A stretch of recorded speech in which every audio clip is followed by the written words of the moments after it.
என்னை பொறுத்த வரைக்கும் இது மக்களுக்கான தேர்தல். இது மக்கள் பிரச்சனைன்னு ஏன் சொல்றேன்னா, இந்த திமுக அரசாங்கம் கிட்டத்தட்ட 12 லட்சம் கோடி கடனை வாங்கி வச்சிருக்கு தமிழ்நாட்டுல. இதுக்கு மாத வட்டி என்ன தெரியுமா? 7,000 கோடி. 7,000 கோடிய இவங்க மாத வட்டியா கொடுத்தா அப்ப தமிழ்நாட்டு மக்களுக்கு என்னத்தை செய்ய முடியுங்க? அவங்களுக்கு வேண்டியதை எதுவும் செய்ய முடியுமா? செய்ய முடியாது. அதனாலதான் நான் இது மக்களுக்கான தேர்தல்னு சொல்றேன். இப்ப டோக்கன் கொடுக்குறோம் அப்படின்னு திமுக சொல்லுது. அதனால என்ன ஆக போகுது உங்களுக்கு? இப்ப 8,000 ரூபாய்க்கு ஏதாவது போய் வாங்கிக்கிங்க கடையிலங்கிறாங்க. அது போருமா உங்களுக்கு? 5 வருடத்துக்கு சாப்பிட்றதுக்கு ஒரு 8,000 போருமா? இன்னொரு கட்சி, எதிரி கட்சி, துரோக கட்சி என்ன சொல்லுது? ஃப்ரிட்ஜ் வாங்கி தர்றோம். கரண்ட் படிக்கிற பிள்ளைகளுக்கே கிடையாது. ஃப்ரிட்ஜ் வாங்கி தர்றோம், 10,000 ரூபாய் பணம் கொடுக்குறோங்கிறாங்க. இவங்க 2 பேரும் அவங்க அப்பா வீட்டு பணத்தை கொடுக்கல, கடை வாங்கி கொடுக்கறது தான். இந்த கடை 8 கோடி மக்களுடைய தலையில வச்சு வாங்குற கடன் தான்.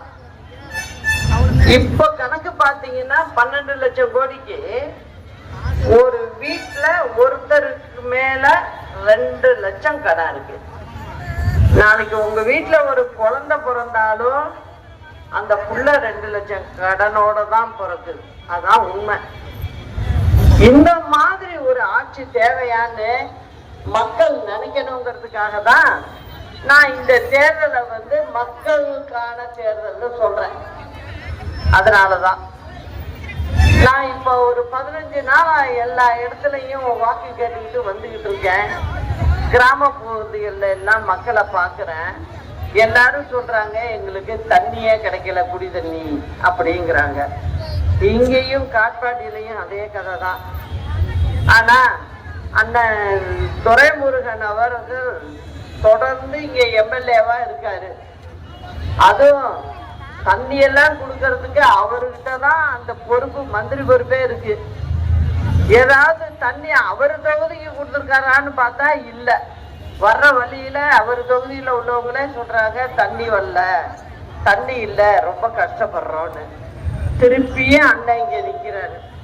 அது நீங்க தான் பதில் சொல்லணும், என்ன பண்ண போறீங்கன்னு. அதனாலதான் சொல்றேன், இந்த நிலையெல்லாம் பார்க்கும் போது வீட்டுல 500 யூனிட் ஓடுற அளவுக்கு உள்ள குடும்பங்கள் அப்படின்னு பாத்தீங்கன்னா கிட்டத்தட்ட 2 கோடி மக்கள் இருக்காங்க. 2 கோடி வீடு இருக்கு. அந்த ஒவ்வொரு வீட்லயும் திமுக அரசாங்கம் வந்ததுக்கு அப்புறம் 800 ரூபாய் ஏற்றிருக்கு கரண்ட் பில்ல. அப்ப வருஷத்துக்கு எவ்வளவு அப்படின்னு பாத்தீங்கன்னா கிட்டத்தட்ட 20,000 கோடி உங்கள்கிட்ட இருந்து வாங்குறாங்க. மின்சார வாரியத்துக்கு வாங்கிட்டு இருக்காங்க. இந்த மாதிரி வாங்கிறது என்னன்னு கொஞ்சம் யோசிங்க. அதனாலதான் நான் திரும்ப திரும்ப சொல்றேன், இந்த நிலை இருக்கக்கூடாது, அதுக்குதான் ஒரு மாற்று வேணும் அப்படின்னு சொல்லிட்டு வர்றேன். அதனாலதான் நாங்க கொடுக்கிற தேர்தல் அறிக்கையில பொய்யெல்லாம் சொல்லல. அம்மா அந்த மாதிரிலாம் சொன்னதே கிடையாது. மக்கள் பிரச்சனையில என்ன செய்ய முடியுமோ அதை தான் சொல்லுவாங்க. அவங்க வளப்புலதான் நான் வந்திருக்கேன். அதனால நானும் தப்பா எதுவும் சொல்ல மாட்டேன். மக்கள்கிட்ட என்ன செய்ய முடியுமோ அதை தான் சொல்லியிருக்கேன். அதுல நிறைய பெண்களுக்கான திட்டங்கள் வருது. நிச்சயம் அது கிராமப்புறங்கள்ல உள்ள மக்களுக்கு பயனுள்ளதா இருக்கும். அதே போல இளைஞர்களுக்கும் சரி, பெண்களுக்கும் சரி, நல்ல வேலை வாய்ப்புகளை எல்லாம் உருவாக்கி கொடுப்போம்னு சொல்லியிருக்கேன். அதையும் நல்லா செய்வோம். கிட்டத்தட்ட 60 வாக்குறுதிகள் கொடுத்திருக்கோம். அந்த 60ம் நம்ம செய்யக்கூடியது நல்ல வாக்குறுதிகள், மக்களுக்கு பயன்படுறது.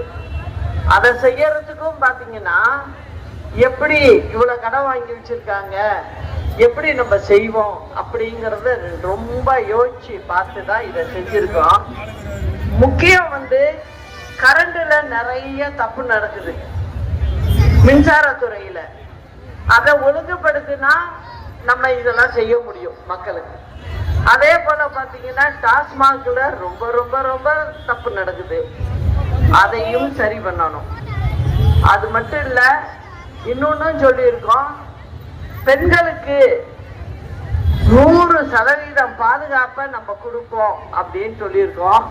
இப்ப பெண்கள் வெளிலே போக முடியல, அத சொல்றாங்க எல்லா இடத்துலயும். வீட்டை விட்டு போனா திருப்பி புள்ள வீட்டுக்கு வர்ற வரைக்கும் அம்மா அப்பா வயிற்றுல நெருப்ப கட்டிக்கிட்டு உட்கார்ந்துருக்கோங்கிறாங்க, இப்படியே சொல்றாங்க. அதனால இதுக்கெல்லாம் நம்ம சட்டத்தை மீறவங்களை இரும்பு கரம் கொண்டு அடக்குவோம். நிச்சயமா அதெல்லாம் செய்வோம் அப்படிங்கறத சொல்லிக்கிறேன். இப்போ காட்பாடியில உள்ள ரயில்வே மேம்பாலம் 50 கோடியில புதிதா கட்டப்படும். இதெல்லாம் அண்ணா சொன்னது, அவங்க கட்சி சொன்னது. ஏன்னா அரசாணையை வெளியிட்டோம், இதுவரைக்கும் எந்த ஒரு நடவடிக்கையும் எடுக்கல. ஏன் இதை எடுத்திருக்கலாமே? என்ன காரணம்னா 50 கோடி பணம் இல்ல, அதனால செய்யல. இதான் விஷயம். காட்பாடியில் ரயில்வே நிலைய மேம்பாலத்தில் ஏற்பட்ட பள்ளங்களையும் விரிசல்களையும் சீரமைக்க 1 கோடி ரூபாய் ஒதுக்கப்பட்டு சீரமைத்த நிலையில் 2 மாதத்துக்குள்ள மீண்டும் பழைய நிலைக்கே வந்துருச்சான். அப்ப கான்ட்ராக்ட் எந்த மாதிரி ஆள்கிட்ட கொடுத்து என்ன பண்ணிருக்காங்கன்னு யோசிச்சு பாருங்க. அதே போல பாத்தீங்கன்னா காட்பாடியில பல்வேறு பகுதிகளில் பாதாள சாக்கடை திட்ட பணிகள் தரமற்ற முறையில் இருப்பதாக பொதுமக்கள் குற்றச்சாட்டு. அந்த வேலையெல்லாம் சரியா செய்யல. காட்பாடி சித்தூர் பேருந்து நிலையம் மற்றும் காட்பாடியில் உள்ள பல்வேறு இடங்களில் மழைநீர் செல்வதற்கு சரியான கால்வாய் வசதி இல்லாத காரணத்தினால் தாழ்வான பகுதிகளில் இருக்கும் வீடுகளில் மழைநீர் சூழ்ந்து கடும் இன்னலுக்கு ஆளாகின்றன. அதையும் சரி செய்யல. காட்பாடி அடுத்த பொன்னை கிராமத்தில் பல்வேறு ஏக்கர் நிலத்தில் மழை நீர் மூழ்கி நெற்பயிர் எல்லாம் வீணாகிற நிலையில இருந்துச்சு, வீணாயே இருக்கு. அதுக்கு இழப்பீடு எதுவுமே கொடுக்கல. அதே போல போன தேர்தல்ல வாக்குறுதி எண் 60 போன தேர்தல்ல கொடுத்ததுல வேலூர் மாவட்டம் காவலூரில் மூலிகை பண்ணை மீண்டும் திறக்கப்படும் சொன்னாங்க, ஆனா திறக்கல. வாக்குறுதி எண் 211 வேலூர் ஸ்டாண்ட ஒழுங்கா வச்சிருந்தீங்கன்னாவே போறோம். பெண்கள் குழந்தைங்களுக்கு பால் ஊட்டுறதுக்காக அம்மா இருந்தப்ப ஒரு தனி அறை அமைச்சிருந்தாங்க. நீங்க தமிழ்நாடு பூரா அதையும் மூடி வச்சிருக்கீங்க. நீங்க போய் விமான விலையம் கட்டுறீங்களா? யாருக்கு காது குத்துறீங்க நீங்க? அதனாலதான் சொல்றேன், இந்த திமுக அரசு மீண்டும் வந்தா மக்களுக்கு தான் பிரச்சனை. அதனால நீங்களாம் நல்ல முடிவு எடுத்து இந்த காட்பாடி சட்டமன்ற தொகுதியில திரு சந்திரன் அவர்கள் போட்டியிடுகிறார். அவருக்கு தென்னந்தோப்பு சின்னத்துல வாக்களிக்கணும்னு கேட்டுக்கிறேன். மற்றும் இங்க நம்மளோட கூட்டணியில பெற்ற பிள்ளையினாலதான், அதனால அந்த பாட்டாளி மக்கள் அனைவரும் நமக்கு ஒத்துமையா இருந்து வேலை செஞ்சு வாக்குகளை கொடுக்கணுங்கிறதையும் கேட்டுக்கிறேன். ஐயா அவர்கள் என்னோட சேர்ந்து நேற்றே பிரச்சாரத்துக்கு வர்றதாதான் நாங்க முடிவு பண்ணியிருந்தோம். ஆனா உடல்நிலை சரியில்லாம போனதுனால அவர்கிட்ட போன்ல பேசி நீங்க உடம்ப பாத்துக்கீங்க, நான் போய் பிரச்சாரம் பண்ணிட்டு வர்றேன்னு சொல்லிட்டு வந்தேன். அதனால அவருக்கு அவங்க பெத்த புள்ளையே அவருக்கு ரொம்ப மன கஷ்டத்தை கொடுத்துட்டாரு. அது செஞ்சிருக்க வேண்டியதில்லை. அவரு ஐயாவுக்கு பிறகு அவருடைய பையன் தானே அந்த கட்சி நடத்த போறாரு. அதுக்குள்ள என்ன அவசரம்னு தெரியல. இப்ப உள்ள பிள்ளைகள்லாம் இன்னைக்கே வரணும், இன்னைக்கே பதவிக்கு வந்துடணும் அப்படின்லாம் நினைக்கிறாங்க.